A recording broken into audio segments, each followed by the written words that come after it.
Hey there! In this video, I'm showing you two different methods for wiring ranunculus.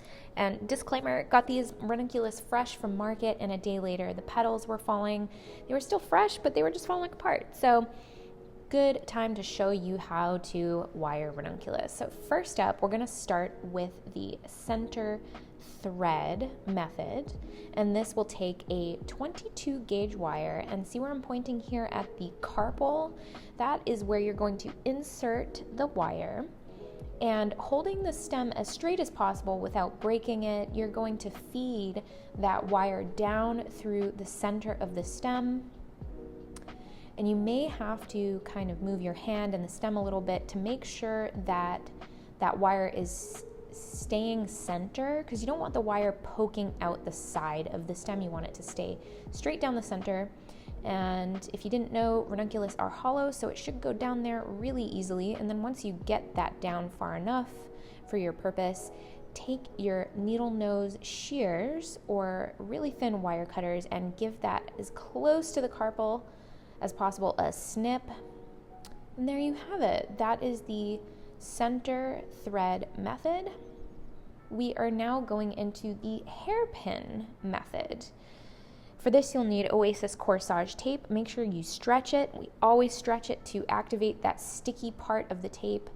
And same thing, just bending the stem gently upward to make sure that it's as straight as possible. We'll take that wire as close to the head as possible, feed it through horizontally, and then once you get it about halfway through, gently bend it in half, and then you'll have two wires down either side of that ranunculus stem. You're just going to want to make sure to keep the ranunculus stem in the center. That'll give you the most control over the stem, and then as close to where you began your wire, just reinforcing with that tape. Give it one good turn or two, and then pulling downward and around as you go, and making sure again to keep that stem in the center with the wires on either side. This is a lot similar to my method that I use for how to tube and stake orchids. You can watch that video if you need to up in the right here. I've linked that for you. But then once you get to the bottom, go ahead and angle back upward.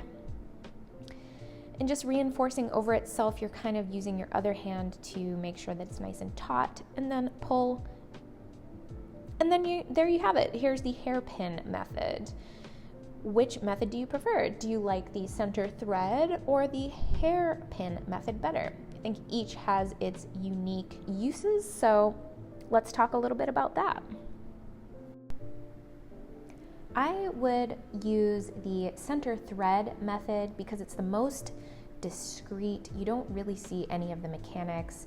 The center of the carpel there with a little bit of the wire showing is just a little detail. It's barely visible. So to me, it's the most elegant mechanics because it's the least visible. And so I would use this particular method for my delivery arrangements, any bridal work or detail work like that.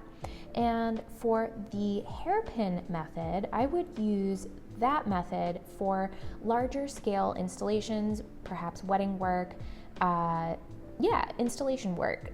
If there's larger arrangements, especially if there's greenery, and you just need some really strong ranunculus stems, that would be the method that I would use for that. So each one has its individual purpose, and I think for delivery work and everyday work, the center thread is definitely my favorite. It's the one I use the most. It's quicker, it's more efficient, and it also doesn't use any tape. Let me know what you think. If you liked this video, give it a thumbs up and subscribe for more floral design education. And as always, feel free to leave your comments, suggestions, or questions below, and I'll see you in the next video. Thanks for watching.